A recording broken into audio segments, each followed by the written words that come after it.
My jsme s Petrem spolupracovali vlastně na scénáři tak dlouho, že jsme se stali, dalo by se říci, kamarádama, a tak mi Petr dal šanci, abych na place toho filmu točil film o filmu a byl jsem tam asi 90% času a vytočil jsem asi 100 hodin materiálu. Takže jednoho dne můžeme udělat seriál o tom, jak Petr Jákl vydupal Kajínka z holé země, když už mu všichni říkali, že Kajínek je mrtvé téma, to už přece nikoho nezajímá, to proběhlo v novinách a v televizi tak dávno. Vy jste důkazem toho, že se asi pár lidí pletlo. Pak byli lidi, kteří mu říkali, nenatáčej to v reálných kulisách, nenatáčej to na Mírově, protože je to nejpřísněji střežená věznice v zemi. Samozřejmě vypadalo by to skvěle, ale nedokážeš to uvnitř té věznice natočit, jako jsem byl já. Takže já se tady oficiálně Petrovi omlouvám. Spletl jsem se, dokázal to natočit. A to všechno jsou tak zajímavé věci, plus věci, které se z toho filmu vystříhaly, které možná budou v nějaké rozšířené verzi, že? Protože Petr vlastně vystříhnul z toho filmu celou scénu s ředitelem věznice, což i v reálu je velmi zajímavá postava, protože ředitel věznice, ze které utekl Kajínek, a nám to vyprávěl Pepa Klíma při těch několika cestách za Kajínkem, tak ten ředitel věznice spáchal později sebevraždu a vyskočil ze zamřížovaného okna. Takže tam je tolik věcí a jak je ta Česká republika malá, tak se spousta lidí navzájem zná, takže doteďka nás s Petrem zastavují lidi z filmové branže, ale i třeba úplně normální lidé, kteří říkají, já jsem byl zrovna při tom, když Kajínek něco. A teď nedávno mě vezl řidič a ten říká, ano, já jsem byl u toho, když Kajínek sebral těm 2 chlapíkům to policejní auto. A tak dále, a tak dále. Takže jako myslím si, že filmem to nekončí. Vyjadřování a z té komunikace bylo jasný, že to je člověk, který má velkou sílu vůle, proto taky utek, proto taky dělal 1500 kliků denně a nenechal se zlomit a proto jsem si říkal, že asi bude stát za to se tím případem zabývat a jít do hloubky a zjistit další informace, nejenom ty vlastně, co byly zveřejněny, ale i promluvit si s lidma mimo kameru. A tam právě nám řekli plno věcí, jak bývalí policisti z té Plzně, kteří změnili výpovědi, řekli, že byli pod nátlakem policie a tak dále, tak i lidi, vlastně ten, co přežil, tak taky jsme s ním udělali vlastně rozhovor a tak dále, takže jsme to ne slepě věřili Kajínkovi, ale opravdu prošli všechny soudní spisy a kontaktovali lidi vlastně i z druhé strany, takže to bylo hodně zajímavé. Tam nahoře byl dotaz. Snažil se vás během natáčení někdo ovlivňovat? Tam samozřejmě jako během před tím natáčením i vlastně to bylo takový jakoby nejtěžší dostat ten film do běhu. Když už potom se dostal do běhu, tak se nám na různých místech, kde nám slíbili, že vlastně budeme moct natáčet, tak nám řekli, bohužel nezlobte se, z určitých důvodů nemůžete, nebo nedáme tyhle finance, nebo prostě jdeme od toho, protože spolupracujeme s někým dál. Ale jako takový to konkrétní vyhrožování, něco takového, tak to se nestalo. A během natáčení filmu už na to ani nebyl čas, protože jak kdokoliv mi cokoliv říkal, tak jsem nevnímal, takže v podstatě jestli něco bylo, tak jsem to tak nějak jako přelítnul a vůbec jsem se tomu nevěnoval. Takže a vždycky to byly náznaky, spíš většinou teda náznaky než skutečnosti nebo skutky, protože ty lidi, ta kauza je natolik známá, že vlastně v tom byla ta výhoda, protože na začátku říkali, že bude lepší to nechat spát a později vlastně jsem díky tomu, že ty lidi na sebe nechtěli upozornit, protože v dnešní době už, když někdo řekne, nedělejte to s Kajínkem, tak na sebe přitáhne takový tlak médií a vlastně upozorní na sebe, že on v tom něco má, že radši to nechá bejt. Jo. Takže v tomhle tom vlastně byla ta výhoda toho, že to vlastně ve finále tak nebezpečný, jak by se mohlo zdát, nebylo. Jak jste vybírali hlavního představitele Kajínka, když jste měli nějaký casting nebo cíleně do Ruska?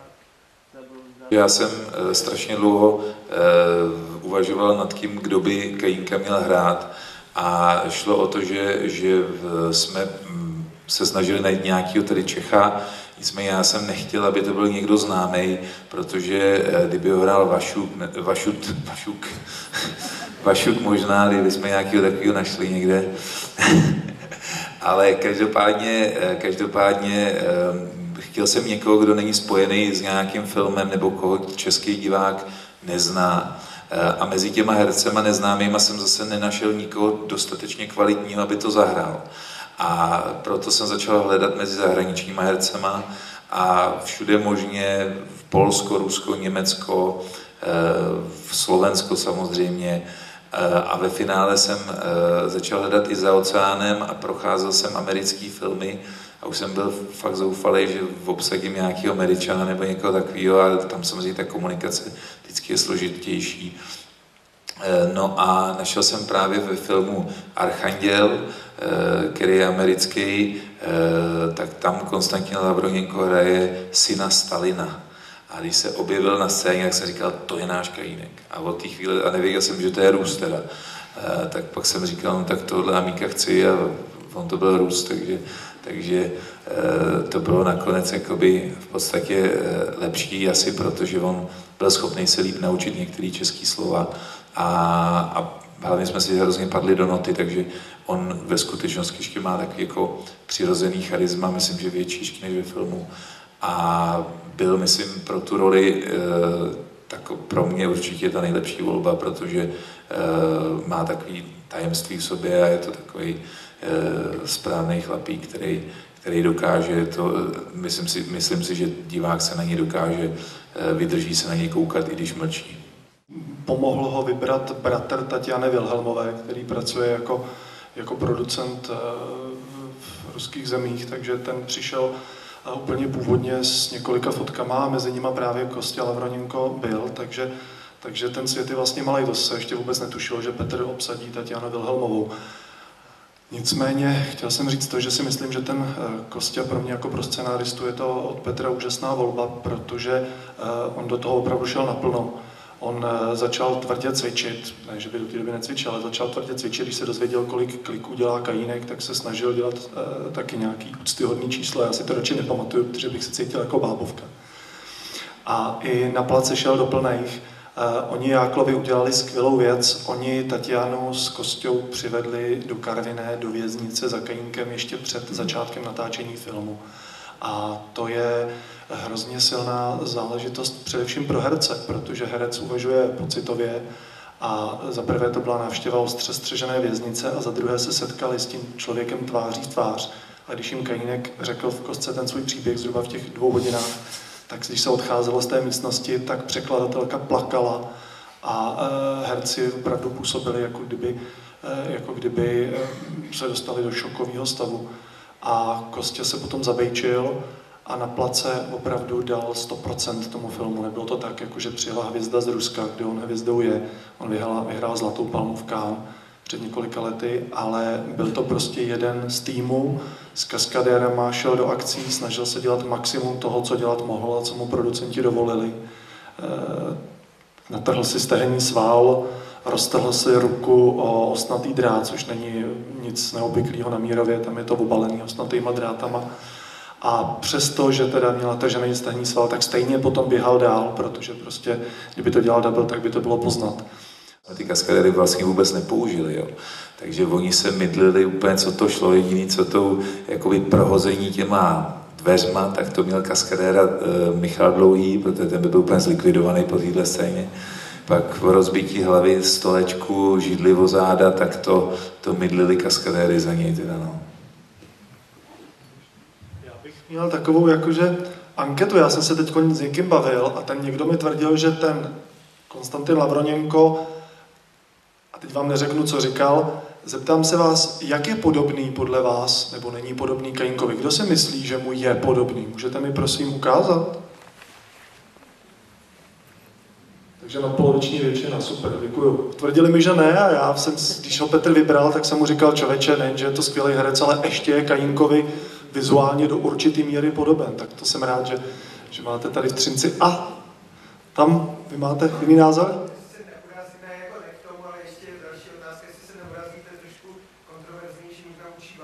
Mě by zajímalo třeba, vy říkáte, že jste dofabulovali 30% Mně říkal člověk, který pracuje ve věznici, tak mi říkal, co blázníš pro Boha, jak tam můžou chodit po chodbách bachaři s brokovnicema, teď to přeci ve věznici neexistuje. Oni tam vážně chodili s tím kajínkem, měli odjištěný brokovnice a mířili mu na hlavu, byť v trestním řádu je to samozřejmě zakázáno. A takových věcí je spousta, když si vezmeme scénu, kterou jsme do filmu chtěli dát a nedali jsme ji tam. A to je převoz Jiřího Kajínka k plzeňskému soudu. Kdy si představte, že po Plzeňské ulici, té hlavní, k soudu, jede dodávka, ostře střežená, kde mají odjištěný brokovnice, míří Kajínkovi na hlavu, ten má na hlavě masku, přes ní má lyžařské brýle nastříkané černým sprejem, aby neviděl vůbec nic. O tom se samozřejmě v řádu nic neříká, ale oni se takhle rozhodli, protože to viděli v amerických filmech. Před dodávkou jedou 2 auta, za dodávkou jedou 2 policejní auta a teď ta policie, která převáží člověka, kterého už chytli, k soudnímu stání, má potřebu se předvést. Šlápne na plyn, rozjede to auto, řítí se tou silnicí, z boční silnice vyjede Mercedes, auto do sebe nabourají, jedno dostane rotaci, přeletí přes ostrůvek tramvaje a zabije 2 mámy od rodin, které se vrací domů. Takže když oni převáželi člověka podezřelého z vraždy, tak zabili 2 nevinné lidi. A to se skutečně stalo. A to je strašná věc. A takovýchhle věcí je v tom filmu a není v tom filmu spousta. Čili vy jako scenárista musíte velmi pečlivě zvažovat, co do toho filmu můžete dát, nemůžete, co spojíte a čím se necháte inspirovat. Tak to je z mé strany. Tato scéna, už dneska, když si ji tady takhle říkáme, tak myslím si, že většina z vás si tohle už nepamatuje. Ta scéna je skutečně pravda. To, co se stalo, to, co Marek tady říkal, tak se skutečně stalo. To není film. Kdyby jsme tohle dali do filmu, tak skoro už je to jako, že bychom si říkali, no tak tohle to je nesmysl. To se bohužel opravdu stalo. Stejně tak, jako že se stalo to, že žena řezala lano. Jo, my jsme ji tady teda spojili 2 postavy do sebe, nicméně byla to manželka orlického vraha taky. Co se týče toho vězení, já když jsem byl ve vězení a vlastně jsem prošel Valdice, Mírov, Bory, Karvinou, tak jsem se bavil s těma lidma.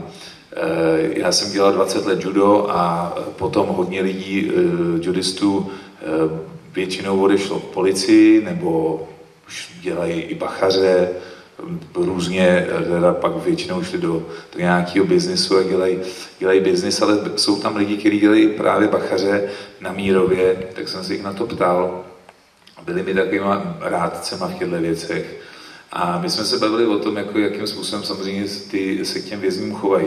Oni, tam je jedno, jakoby, něco, co mě hodně štve, jakoby na těch věznicích, je to, že vlastně ty vězňové můžou těm dozorcům vlastně říct cokoliv, jaký znásilním dceru, až vylezu ven, tak ti vykuchám děti.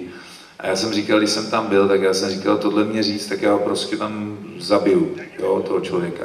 A oni říkají, to my nemůžeme. A já říkám, neříkejte mi, když tohle někdo udělá, tak ten si zaslouží normálně prostě. A to myslím jako vážně, já jsem v tomhle tom hodně takový radikální, takže za krádež useknout ruku a tak dále. Takže já myslím, že lidi by si rozmysleli to. A to jsem tam se bavil s tím ředitelem věznice a ten jsem mi říkal, no tak samozřejmě, že to nesmíme. Ale stanou se tam tyhle věci a on pak někde upadne na schodech nebo to, ale správně, já si myslím, že to je správně. To není jako vůbec, myslím, že v tomhle tom jakoby ty lidi jsou tam na převýchovu a pokud těžké v té převýchově ví, že má rok ven a začne vyhrožovat takovýmhlema věcma těm bachařům, tak samozřejmě to je prostě věc, která je k diskuzi.